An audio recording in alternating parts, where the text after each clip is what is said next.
আসসালামু আলাইকুম। আশা করি সকলে ভালো আছেন। আল্লাহর রহমতে আলহামদুলিল্লাহি রাব্বিল আলামিন। সমস্ত প্রশংসা আল্লাহ তাআলার। আলহামদুলিল্লাহ অনেক ভালো আছি। তো একটু আগে জমির কাজ শেষ করলাম। এটা মূলত চার্জ দিলাম, যে আপনি স্ক্রিনে দেখতে পাচ্ছেন। চার্জ দিয়ে এখন আমরা বসে আছি, মানে একটু রেস্ট করতেছি আর কি। একটু পর জমির যে কাপ করতে হবে সেই কাপগুলো করব।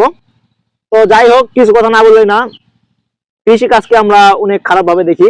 তো মূলত প্রথমে পৃথিবীর আদি পেশা, প্রথম যে পেশা দিয়ে পৃথিবী আসছিল সেটা হচ্ছে কৃষি পেশা।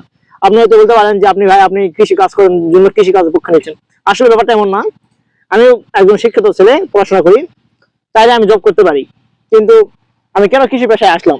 প্রথম কারণটা হচ্ছে, এটা হচ্ছে 100% হালাল।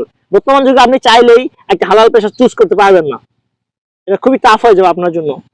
অবভিয়াসলি আপনি দেখেন আপনি কোন কাজে যাবেন, কোন পেশায় যাবেন যেখানে হালাল 100% পাবেন। কৃষি এমন একটি পেশা যেখানে আপনি চাইলে 100% আপনি হালাল উপার্জন করতে পারবেন, এবং একটি স্বাধীন পেশা।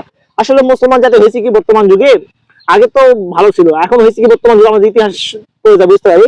এখন মুসলমানরা হচ্ছে অন্যের অধীনে থাকতে পছন্দ করে, রিস্ক নিতে ভালোবাসে না। তাই যে মাস গেলে বেতন পাবো এরকম সেরকম রিস্ক, ব্যবসা বা কোনো ব্যবসা বিশেষ করে এগুলোর মধ্যে আসতে চায় না। খামার, কৃষি এগুলোর মধ্যে আসতে চায় না। তারা অন্যভাবে চায় বা হারাম সাথে জড়িয়ে যায়। সেই দিক থেকে আমি মনে করি যে কৃষি এমন একটি পেশা যেখানে একটি স্বাধীন পেশা, ইনকাম আলহামদুলিল্লাহ আছে যদি আপনি সঠিকভাবে পরিকল্পনা করতে পারেন। অনেকে আমরা যারা শিক্ষিত পোলাপান, আমরা একটি কথা যে শিক্ষিত পোলাপান যদি কৃষিতে আসে, কৃষি ব্যাপক উন্নতি হবে। ব্যাপক উন্নতি হবে, যা মানুষ কল্পনা করে না এরকম উন্নতি হবে কৃষিকাজে। কিন্তু কৃষিকাজে বর্তমানে যুব সমাজ আসতে চায় না, খামার রিলেটেড করতে চায় না। খুব কম মানুষই দেখি যারা বর্তমান যুগে খামারে কৃষিতে আসতে চায়। আমাদের যারা বাপ চাচারা ছিল, বাবা চাচারা ছিল, তারা এখন কাজ করে।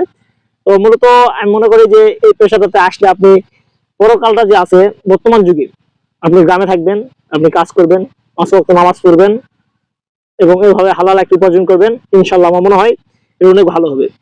তো যাই হোক, সকলে ভালো থাকবেন। আসসালামু আলাইকুম রহমতুল্লাহ।